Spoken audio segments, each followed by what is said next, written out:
नमस्कार, बहुत बहुत स्वागत है हमारे इस विशेष शो में जिसका नाम है top 10 achievers of MMR region. और आज के हमारे मेहमान हैं, मैं उससे पहले बताना चाहूंगा कि हमारे मेहमान को किसी इंट्रोडक्शन की जरूरत नहीं है, क्योंकि आज हमारे खास मेहमान हैं रौनक एडवर्टाइजिंग के सर्वे सर्वा सीईओ और फाउंडर श्री अमरदीप सिंह जी। नमस्कार अमरदीप जी, बहुत बहुत स्वागत है आपका हमारे इस शो में। सर, सबसे पहले आपके रौनक एडवर्टाइजिंग के बारे में हमारे दर्शकों को बताइए। ये रौनक एडवर्टाइजिंग 30 साल हो गए हमको इस सफ़र में, और बहुत मज़ेदार सफ़र रहा है। हमने स्क्रैच से स्टार्ट किया था। 1993 में हमने केबल एडवर्टाइजिंग से शुरुआत की, और आज हम एक्चुअली 360 डिग्रीज सारी एडवर्टाइजिंग की सारी सेवाएं देते हैं। और हमने नवी मुंबई से स्टार्ट किया था, और अभी हमारे ऑफिसेज अलग अलग जगह पे हैं, और बहुत सारे लोग अभी हमारे साथ जुड़े हुए हैं।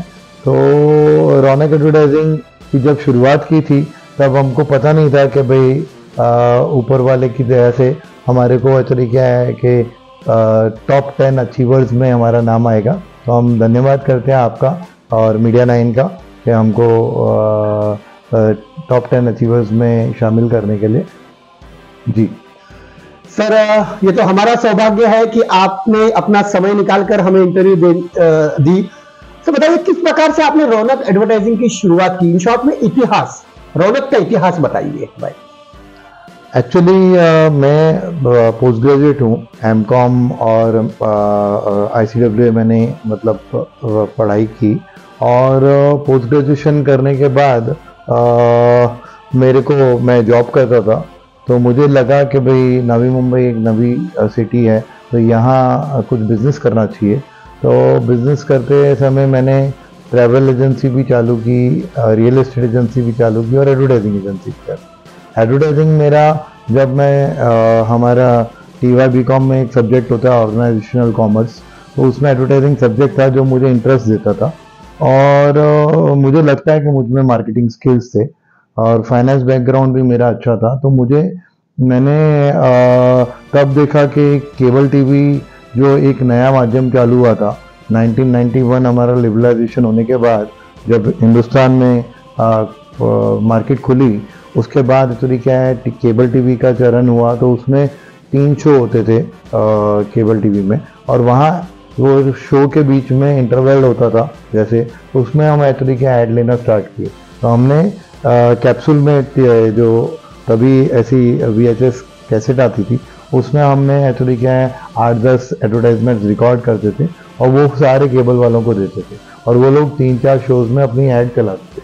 तो उससे तब खाली एक सेक्टर 17 मार्केट होती थी, और हम उस मार्केट से जो नवी नवी दुकानें खुलती थी फर्नीचर की, ज्वेलर्स की, और उन सब दुकानों को हम एक्चुअली कैटर करते थे, और वैसी मार्केट थी।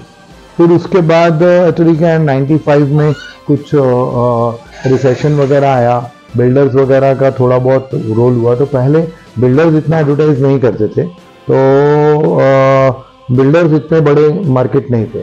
फिर हमने साथ साथ में केबल एडवर्टाइजिंग के बाद हम एक्चुअली की न्यूज़पेपर एडवर्टाइजिंग स्टार्ट किया। न्यूज़पेपर एडवर्टाइजिंग में भी हमने अच्छा काम किया। हम एक्चुअली एक टाइम पे इंडिया की टॉप 17 एजेंसीज में से थे, टॉप 18 एजेंसीज में। तो INS ने हमको टॉप 18 एजेंसीज में रैंक किया था।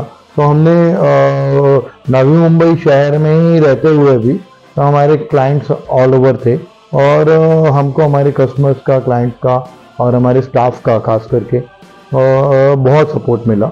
और मेरे स्टाफ भी हैं, कुछ हैं जो एक्चुअली शुरू से हैं, मतलब जब से कंपनी स्टार्ट हुई है तब से हैं, तो मैं उनका बहुत योगदान मानता हूँ। और जो भी मेरे साथ में पार्टनर्स थे जो पहले थे अभी नहीं हैं, उन सब का भी योगदान है। तो कोई अकेले का योगदान नहीं होता है, और हम बिजनेस है एक सफ़र चालू होता है, और वो सफ़र हसीन सफ़र रहता है कि बहुत सारे लोग मिलते हैं, आप बहुत सारा चीज़ अचीव करते हैं। कुछ टाइम अच्छे आते हैं, कुछ टाइम चेंज होते रहते हैं। और फिर हमने जब भी न्यूज़पेपर के बाद 2002 में हमने आउटडोर स्टार्ट किया। तो आउटडोर में अभी एक्चुअली क्या, पहले हम ट्रेडिंग करते थे, फिर हमने टेंडर्स भरने स्टार्ट किए, और टेंडर्स में फिर हम MSRDC, PWD, NMMC, TMC ऐसे सब के टेंडर्स भरे। फिर प्राइवेट सोसाइटीज़ में भी हमने होर्डिंग्स वगैरह का काम किया। और स्लोली जैसे जैसे मार्केट बढ़ी, हमने 3-4 रिसेशंस भी देखे हैं, कोरोना भी देखा। तो लेकिन जैसे हर टेस्ट के बाद आदमी और ज़्यादा स्ट्रांग होता है, मजबूत होता है। तो और वैसे भी एक्चुअली क्या है, up and down the part of life है। और हमारे को हमारे क्लाइंट्स का बहुत सपोर्ट है। और ये जो सिटी से हम कॉपरेट करते हैं, वो सिटी का हमारे हम बहुत ऋणी हैं कि हमको ये सिटी ने बहुत कुछ दिया है। क्योंकि जैसे सिटी ग्रो कर रही है वैसे हम ग्रो कर रहे हैं। ऑल्दो अभी हमारा प्रेजेंस आप पूना तक है, थाना है, कल्याण डोंबिवली है, मुंबई है, लेकिन ये सिटी में सुकून है। ग्रेट सर, अभी आपने कहा कि आपका जो दौर था वो VHS यानी बड़े कैसेट, उस दौर से आपने शुरू किया। दौर बदलता गया, टीवी इंडस्ट्रीज और स्ट्रांग होती गई। आज जमाना है होल्डिंग्स और टीवी का, लेकिन इसी होल्डिंग्स और टीवी के बीच आज एक नया मीडिया ने जन्म लिया है या फिर आया है, जिसका नाम है डिजिटल मीडिया। तो बताइए, डिजिटल मीडिया के इस दौर में होल्डिंग का क्या अपना एक स्थान है? आपका क्वेश्चन बहुत अच्छा है। मैं आपको बताता हूँ, कस्टमर सेम होता है। कस्टमर की ना जो ज़रूरतें हैं वो चेंज होती रहती हैं। कि पहले आप एक्चुअली क्या टाइपराइटर पे काम करते थे, फिर बाद में आप पेजर पे काम करते हैं, फिर मोबाइल पे करते हैं, फिर मोबाइल के बाद इंटरनेट हो गया। तो ऐसे ही एक्चुअली ट्रांसफॉर्मेशन होता रहता है। तो पहले जब एक्चुअली क्या है, जब मार्केट छोटी थी तो छोटी मार्केट के लिए केबल टीवी और ये सब चीज़ें चलती थी। फिर उसके बाद एक्चुअली क्या है, न्यूज़पेपर है जो अलग अलग जगह पे रीच करता है। और जैसे जैसे टेक्नोलॉजी एडवांस होती है तो आपको आपकी कस्टमर्स की नीड्स को पूरा करना पड़ता है। तो जो डिजिटल है, डिजिटल में अभी एक्चुअली जो आउटडोर की डिजिटल की बात कर रहे हैं, तो उसमें अभी आप एक साथ जैसे आप फॉरेन लोकेशंस में देखते हैं, या एक तो बहुत ब्राइटनेस बढ़ जाती है और बहुत खूबसूरत लगता है। ऑल ओवर वर्ल्ड ये एक्सेप्टेड मॉडल्स हैं। और दूसरा है कि एक ही स्क्रीन पे आप एक्चुअली क्या मल्टीपल एड्स चला सकते हैं। तो ये बहुत फ़ायदे हैं। और डिजिटल होने से क्या हुआ है कि बहुत सारी चीज़ों का एक्चुअली जो उपयोग होता था वो अभी मिनिमाइज हो गया और टाइम कंज्यूमिंग कम हो गया। तो टाइम की बचत बहुत हो गई और कंट्रोल हाथ में आ गया।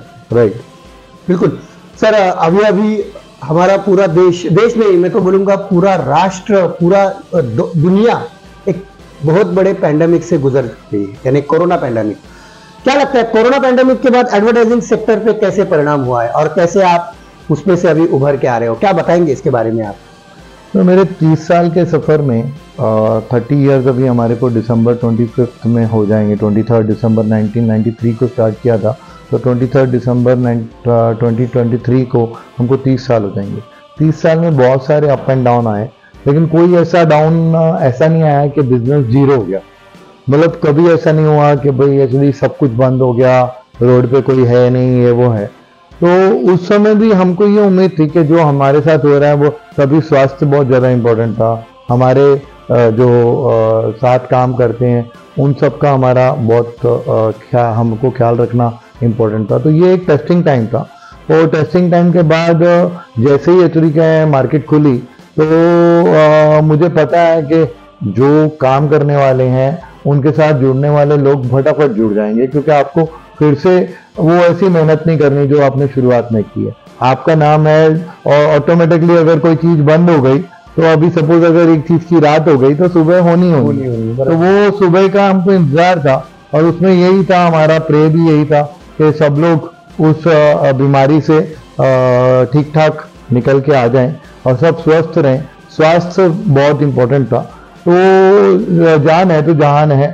फिर उसके बाद एक्चुअली जैसे ही कोरोना ख़त्म हुआ, मार्केट बहुत स्लोली पिकअप स्टार्ट हो गई और अभी काफ़ी इम्प्रूवमेंट है। और हम इंडिया की ग्रोथ स्टोरी में अपना नाम देखते हैं और हम देख रहे हैं कि भाई जैसे जैसे इंडिया ग्रो हो रहा है, जैसे जैसे महाराष्ट्र ग्रो हो रहा है, वैसे वैसे हमारा होगा। और कोरोना के टाइम पे जो हमारे से सोशल रिस्पॉन्सिबिलिटीज़ हो सकी वो हमने की। और हमने ये कोरोना का टाइम मिलजुल के निकाल। अभी जो आपने कहा सोशल रिस्पॉन्सिबिलिटी, उस पर मेरा एक सवाल है, सोसाइटी के लिए आपने क्या किया? क्योंकि मैंने ऐसा सुना है कि अमरदीप जी केवल कमर्शियल माइंडेड नहीं है, he is actually devoting something to society also. How, tell me. 2002-03 का समय था कि तभी एक्चुअली क्या नवी मुंबई में बेसिकली क्या है कि लगांवकर साहब सिटी इंजीनियर थे, तो तब एक्चुअली उन्होंने हमारे को, मतलब मेरा भी इंटरेस्ट था, तब वो हमको झाड़ लगाने के लिए और ये गार्डन ब्यूटिफिकेशन के लिए या आइलैंड ब्यूटिफिकेशन के लिए हमने भी उनको अप्रोच किया था और हम one of the first parties थे अप्रोच करने का। और उस समय से हमने एक्चुअली क्या, उसमें कोई एडवर्टाइजिंग हेतु नहीं था, तो उससे कुछ कमर्शियल हमने कुछ करना है ऐसा नहीं था, लेकिन हम तभी से एक्चुअली क्या है कि सोसाइटी को ब्यूटिफाई करने के लिए, ब्यूटिफिकेशन करने के लिए हमने हमारी पहल थी और वो सोच थी। फिर तब एक्चुअली खाली एक डंडे वाले बस स्टॉप होते थे, तो वहाँ बैठने की सुविधा नहीं होती थी, कुछ नहीं होता था। तो तभी एक्चुअली क्या है, हमने तभी आइडिया दिया था। तो मुंबई से भी पहले हमने नवी मुंबई में डिजाइनर वर्क शेल्टर चालू किए थे और फिर स्टील के शेल्टर्स चालू हुए, और फिर उसके बाद हमने बीच में 2015 में हमने थाना में स्मार्ट सिटी कॉन्सेप्ट में किया था, जो कि स्मार्ट सिटी स्टार्ट होने से पहले था। मतलब जब मोदी जी ने स्मार्ट सिटी किया तो हमारा नाम स्मार्ट सिटी से ज़्यादा हमारा ब्यूटिफिकेशन का स्मार्ट सिटी वाला था। तो तब हमने एक्चुअली जो ब्रिज के नीचे एकदम जो गर्दुले बैठते थे या ब्रिज के नीचे बहुत खराब होता था, तो उसको हमने वो पूरा ब्यूटिफाई किया और उसके सामने हमने फिर एक्चुअली क्या एडवर्टाइजिंग राइट्स लिए, क्योंकि वहाँ खर्चे काफ़ी थे और उस समय हमने उस सब चीज़ों को किया। अभी हम एक्चुअली क्या है, टॉयलेट्स वगैरह ऐसी सारी चीज़ें जहाँ एक्चुअली ब्यूटिफिकेशन हो सकती है, और हम सेल्फ सस्टेनिंग मेथड्स को बिलीव करते हैं कि जहाँ से रेवेन्यू नहीं आता वहाँ हम रेवेन्यू क्रिएट करें, और रेवेन्यू क्रिएट करने के बाद एक सोसाइटी में सर्कल चालू हो जाए। तो और प्लस सरकारी जो जगह हैं जहाँ एक्चुअली क्या है कि ऐसे रेवेन्यू क्रिएशन होते हैं, क्योंकि money saved is money earned, तो मनी अगर एक्चुअली कॉर्पोरेशन की सेव होती है तो वो कहीं और लग सकती है।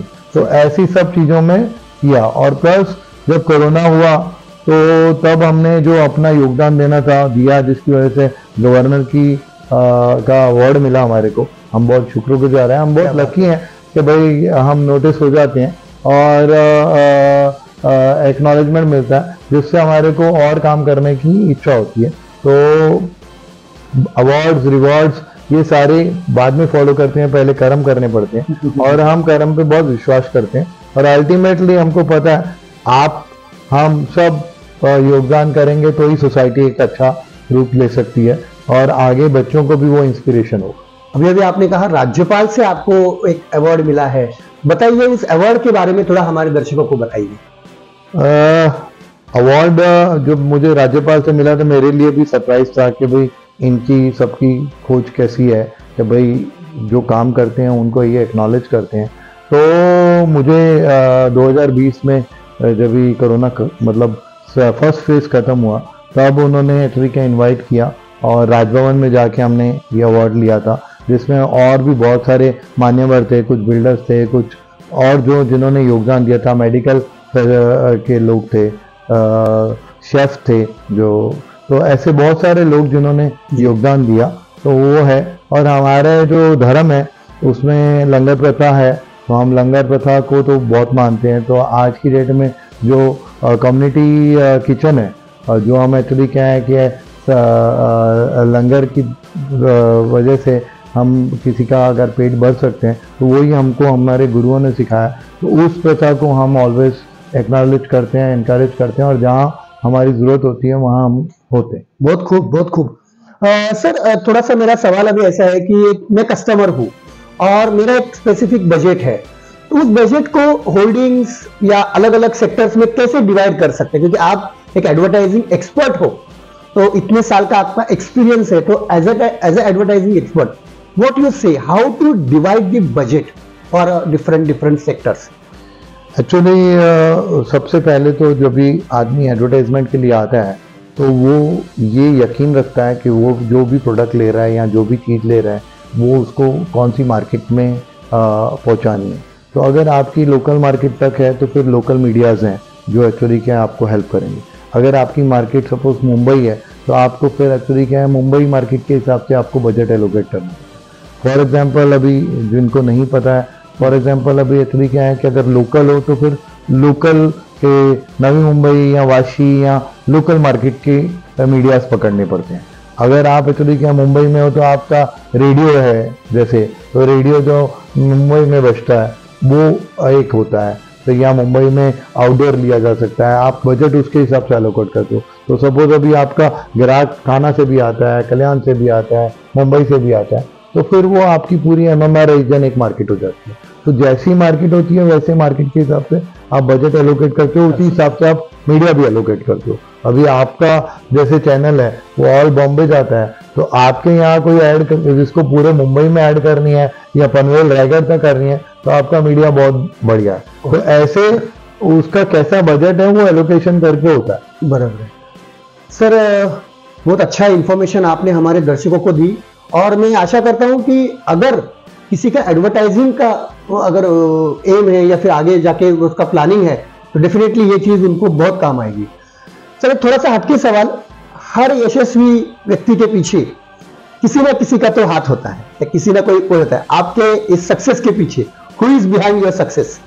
पहली बात तो मैं ये बात को श्योरली मानता हूँ कि कोई अकेला व्यक्ति ना कुछ नहीं कर सकता है जब तक उसके पीछे टीम ना हो, जब तक उसके पीछे फैमिली ना हो। मैं बहुत लकी हूँ कि मुझे बेस्ट वाइफ मिली है, मेरे घर का सपोर्ट मुझे बहुत है, मेरे बच्चों का सपोर्ट मेरे को बहुत है, और मेरी खास करके जो मेरे साथ इतने साल से काम कर रहे हैं मेरी टीम मेरी बैकबोन है, और वो ऑलवेज मेरे साथ रही है और वो ऑलवेज कंट्रीब्यूट करती रही है। आज भी कोई जो मेरे साथ काम कर रहा है वो ये नहीं सोचता है कि वो खाली यहाँ नौकरी कर रहा है, वो ये सोच रहा है कि ये ब्रांड अपना और है। और कुछ कारणों की वजह से कुछ लोग हमसे चले भी गए हैं, लेकिन उन्होंने भी जब एक्चुअली थे तो उन्होंने अपना 100% दिया। ये ब्रांड इसी वजह से यहाँ तक पहुँचा है कि सबका योगदान है।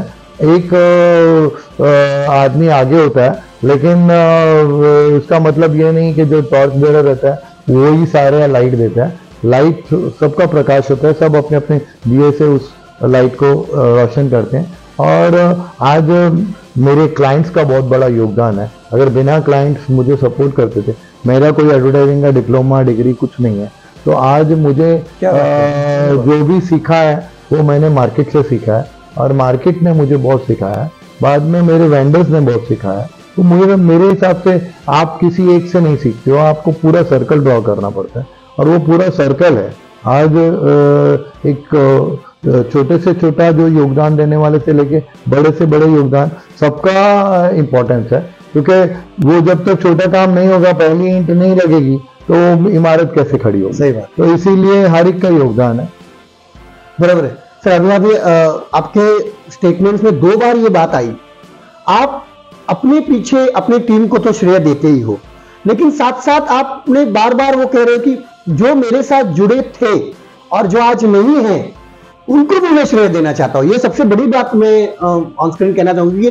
आज भी इन व्यक्ति के मन में वो चीज है कि आज मेरे साथ जो नहीं है लेकिन एक समय में मेरे साथ थे, उनके भी लिए उनका उतना ही रिस्पेक्ट आज भी वो है। यही आपके चीज का बड़प्पन यहाँ दिखाई देता है।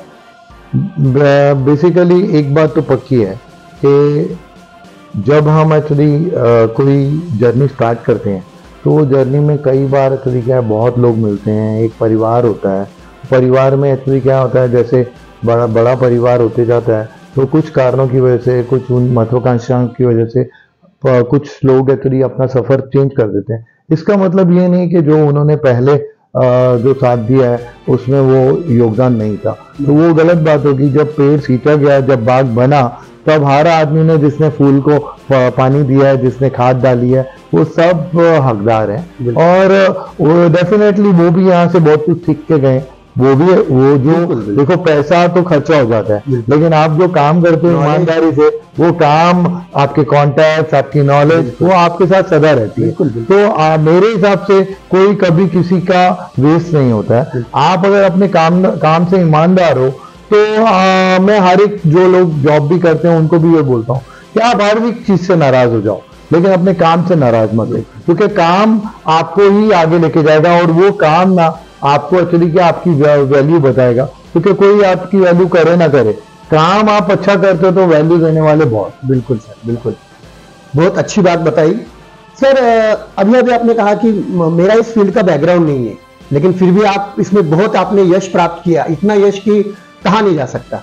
तो मेरा क्वेश्चन थोड़ा सा पीछे है, इस फील्ड में आने से पहले लेकिन बचपन में आपने क्या सोचा था? क्योंकि कभी कभी क्या होता है, बचपन में हम सोचते हैं मुझे डॉक्टर बनना है, लेकिन बनते कुछ और है, या फिर इंस्पेक्टर, पुलिस, क्योंकि आज में 3 फील्ड ऐसे है, पुलिस, डॉक्टर और इंजीनियर, इसी फील्ड में लोग जाना चाहते हैं। तो आप बचपन में क्या बनना चाहते थे? और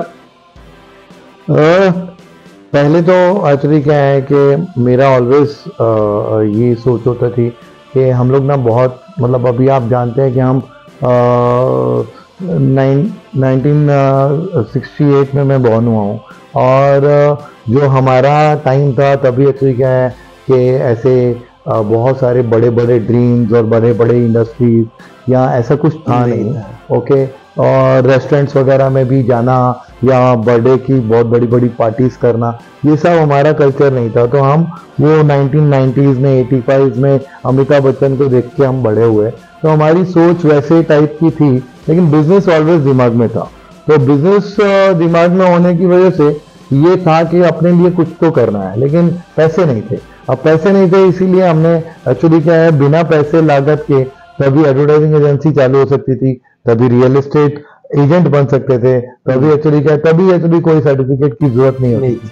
बेसिक एजुकेशन था, बुक थी और सोच थी, और प्लस मैं कहूँगा कि भाई हमारा जो सोच की वजह से लक भी था कि हम उस समय एक्चुअली क्या नवी मुंबई में काम करना स्टार्ट किया, जहाँ तब कंपटीशन नहीं थी।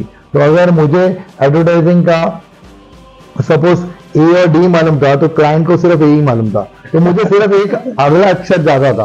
तो हम अंधों में काना राजा से स्टार्ट होते हैं। और लेकिन ये है कि आदमी को अपना सफर चालू रखना चाहिए, और आज कंपटीशन होती है, एक्सपीरियंस आता है जब आप बिजनेस करते हो।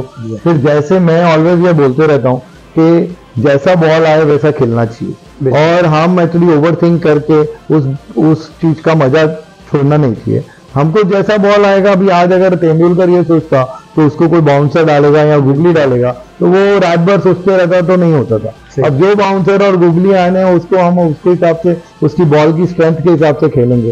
और जैसे जैसे आप एक्चुअली खेलते जाते हो, एक्सपीरियंस होते जाता है और काम करते रहते हो, तो आपकी स्ट्रेंथ बढ़ती रहती है, आप दिखते रहते हो, आप फेल होते हो। फेल भी कोई परमानेंट नहीं है, सक्सेस भी कोई परमानेंट नहीं है, पैसा भी कोई परमानेंट नहीं है, शोहरत भी कोई परमानेंट नहीं है। तो समय चेंज होते रहता है, समय के साथ चलते रहना चाहिए। और यही मैं हर एक को भी यही कहूंगा कि अपना गोल रखो, अपने आप पे विश्वास रखो और आगे बढ़ते रहो। बिल्कुल सर, आपने बहुत बड़ी बात की, समय बहुत बलवान है, क्योंकि कोई भी चीज फिक्स नहीं है, ये बहुत बहुत बड़ी बात बताई। इसके लिए मेरा अगला सवाल है कि नई पीढ़ी को, क्योंकि आप बहुत अच्छी चीजें बता रहे हो, तो नई पीढ़ी को मोटिवेट करने के लिए आप क्या बताना चाहोगे? सबसे पहले तो मैं यही बोलूंगा कि आत्मविश्वास सबसे इंपॉर्टेंट है। तो जिसके पास करेज नहीं है उसने बिजनेस नहीं करना चाहिए। करेज बहुत जरूरी है, रिस्क टेकिंग कैपेसिटी बहुत जरूरी है, और कैलकुलेटेड रिस्क बहुत ज़्यादा इंपॉर्टेंट है।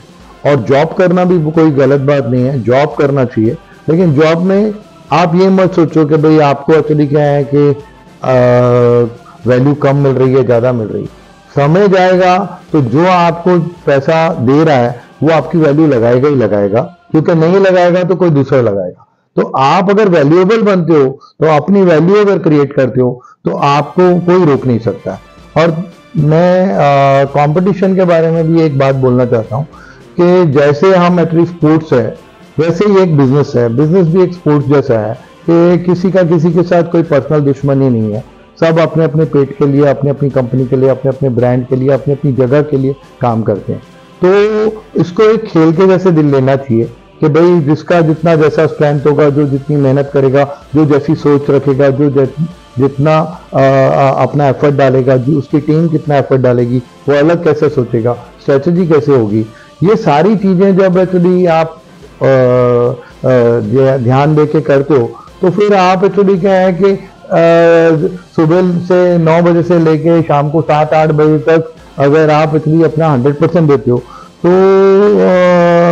आप उसके हिसाब से रिजल्ट आता है। तो आपका कंपटीशन भी आपका दुश्मन नहीं है, वो भी एक्चुअली क्या है वो कर रहा है। तो ओवरऑल अगर मार्केट बढ़ेगी तो ओवरऑल सोसाइटी बढ़ेगी, सोसाइटी बढ़ेगी, स्टेट बढ़ेगी, स्टेट बढ़ेगी तो देश बढ़ेगा। तो कंपटीशन एक बहुत अच्छी चीज है, लेकिन कंपटीशन का मतलब दुश्मन ही नहीं है। कंपटीशन का मतलब ये है कि एक दूसरे को इंस्पायर करो, एक दूसरे से इंस्पायर हो।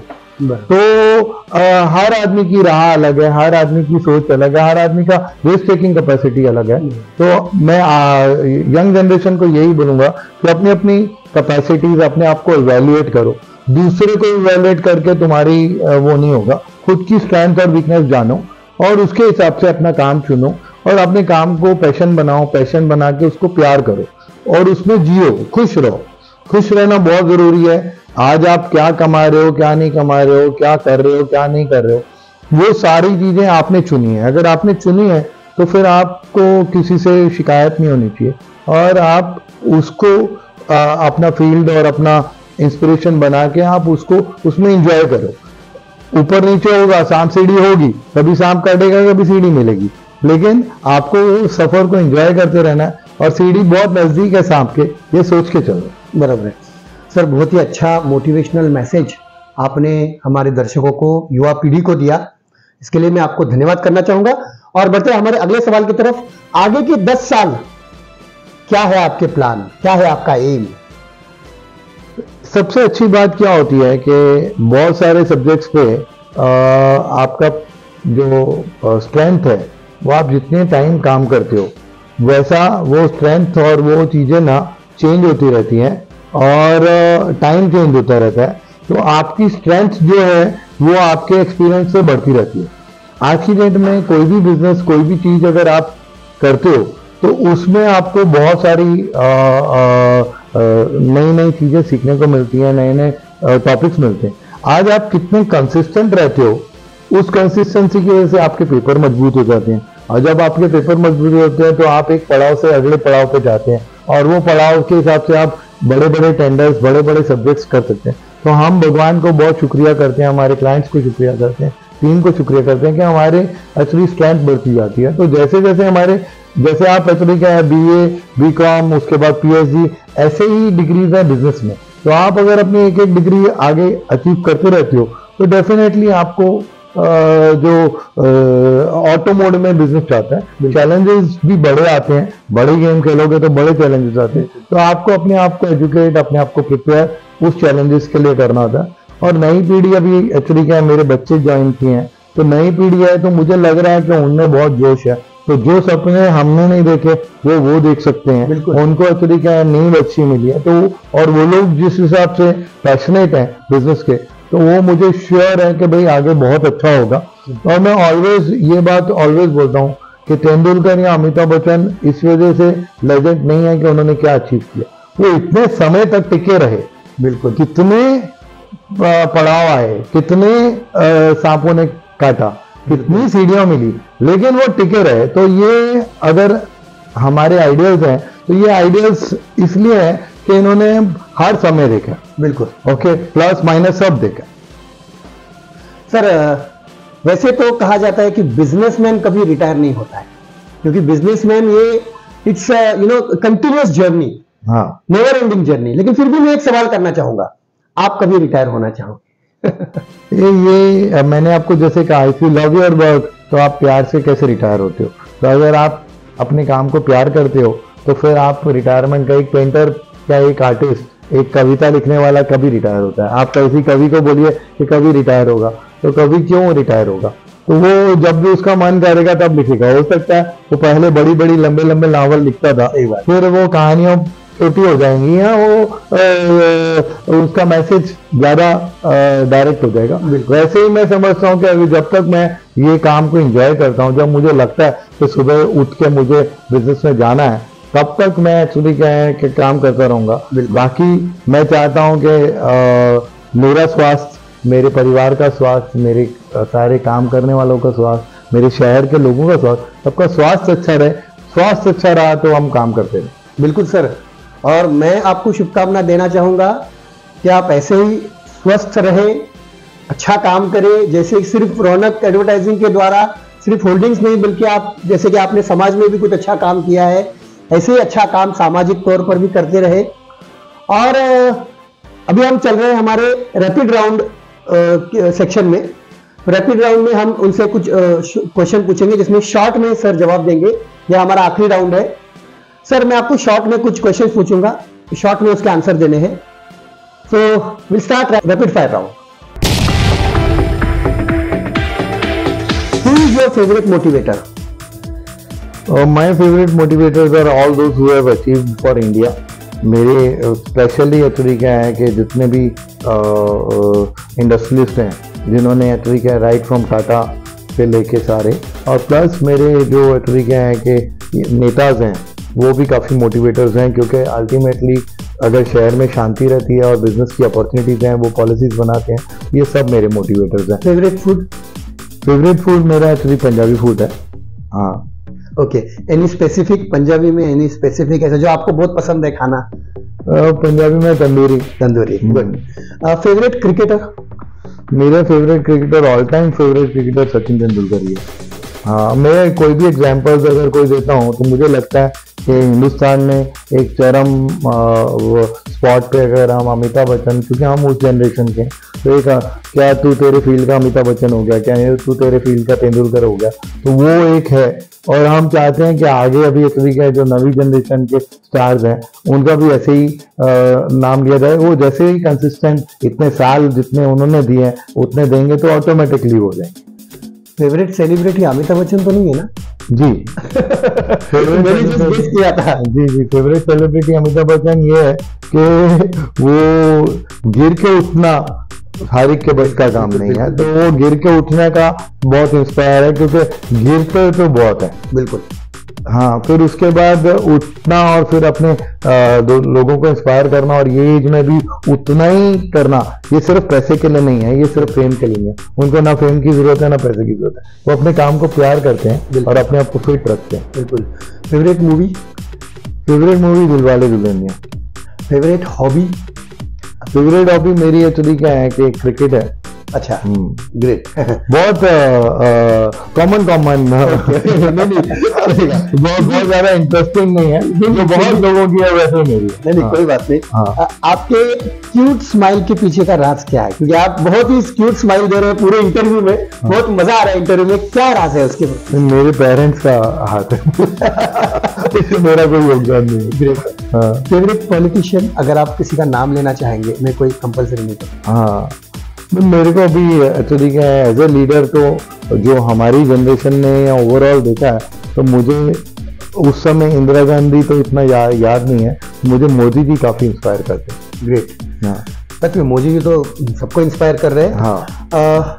सर अब तो आप यश के उस पड़ाव पर है, मतलब टॉप में है, फिर भी मैं पूछूंगा व्हाट इज योर ड्रीम? मेरा ड्रीम में है कि भाई एक्चुअली पहली बात तो जहाँ मैं रहता हूँ वो बहुत बढ़िया शहर है, तो मैं चाहता हूँ कि ये शहर ऐसे ही ग्रो करता रहे, ऐसे ही फूला फला रहे, ऐसे ही कॉस्मोपॉलिटन रहे, ऐसे ही शांत रहे। और प्लस फिर मेरी जो कंपनी है जिसका नाम रौनक है, वो हर एक को खुशी दे, वो जहाँ भी जाए, जहाँ भी है वो रौनक फैलाए और सबके लाइफ में रौनक हो, यही मेरी एक्चुअली इच्छा है, मेरी ड्रीम है। ग्रेट। इंटेलिजेंट और लुक क्या बताना है? विच?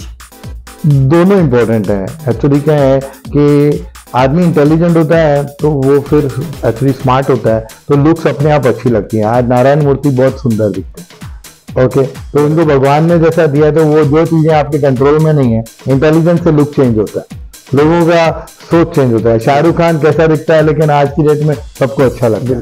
तो बहुत सारी चीजें, आपका टैलेंट, आपका इंटेलिजेंस, आपका लता मंगेशकर, ऐसे बहुत सारे नाम हैं, तो इंटेलिजेंस हम कितना प्यार करते हैं। बिल्कुल, तो लुक अपने आप अच्छा हो जाता है। जब आप ऐसे एक उनको मुकाम दे देते हैं तब लुक अपने आप अच्छे हो जाते हैं। बिल्कुल। What you love and what you hate about yourself? मैं एक्चुअली जो काम के प्रति मेरी निष्ठा है और जो मेरी सोच है कि सबको सबका हक मिलना चाहिए, सबको सबका काम मिलना चाहिए, सबको सबका, और प्रोग्रेसिव जो सोच है वो मुझे मेरी अच्छी लगती है, विजन मुझे मेरा अच्छा लगता है। और हेट में मेरे को एक्चुअली क्या है, जो छोटी छोटी चीज़ें इरिटेट होते हैं या वो है, उस पर मेरे को एक्चुअली क्या अभी हासिल करना है कि भाई गुस्से पे और ये सब चीज़ों पे मुझे आई फील दैट मुझे जीतना है। एक आखिरी सवाल, अगर अमरदीप जी एडवर्टाइजिंग सेक्टर में नहीं होते तो क्या होता? तो मैं डेफिनेटली कोई मार्केट में बात बहुत करता हूँ और दूसरे को बोलते हैं बात करने नहीं देता हूँ। या तो मैं लॉयर होता तो मैं सबको चुप करा देता हाँ, या तो मैं एक्चुअली क्या मार्केटिंग में होता। तो मुझे ये मालूम है कि मैं बात करना रुक नहीं सकता। और दूसरा, मुझे फाइनेंस भी बहुत अच्छा लगता है, तो ये इसी सेक्टर में कुछ कहीं ना कहीं होता है, या बैंकिंग वैंकिंग है इसी सेक्टर में होता है। क्या बात है। तो ये थे हमारे आज के मेहमान श्री अमरदीप सिंह जी, जो कि रौनक एडवर्टाइजिंग के सर्वे सर्वा। और मैं आज 3 अप्रैल है और आज सर का बर्थडे भी है, तो मैं मीडिया 9 की तरफ से और तमाम हिंदुस्तान की तरफ से, क्योंकि ये चैनल नेशनल चैनल है, पूरा हिंदुस्तान देख रहा है, तो मैं पूरे हिंदुस्तान की तरफ से सर को बर्थडे की बहुत बहुत शुभकामना देना चाहूंगा। सर, मीडिया 9 की तरफ से आपको आपके जन्मदिन की बहुत बहुत शुभकामनाएं। Thank you. तो चलते हैं। और सर, मैं आपका बहुत बहुत धन्यवाद करता हूं, आपने हमारे इस इंटरव्यू में हिस्सा लेकर थैंक यू हम सबके लिए एक अच्छा मोटिवेशनल मैसेज दिया और हमें समय दिया। इसके लिए मैं फिर से आपका आभार व्यक्त करता हूं। बहुत बहुत धन्यवाद। Thank you.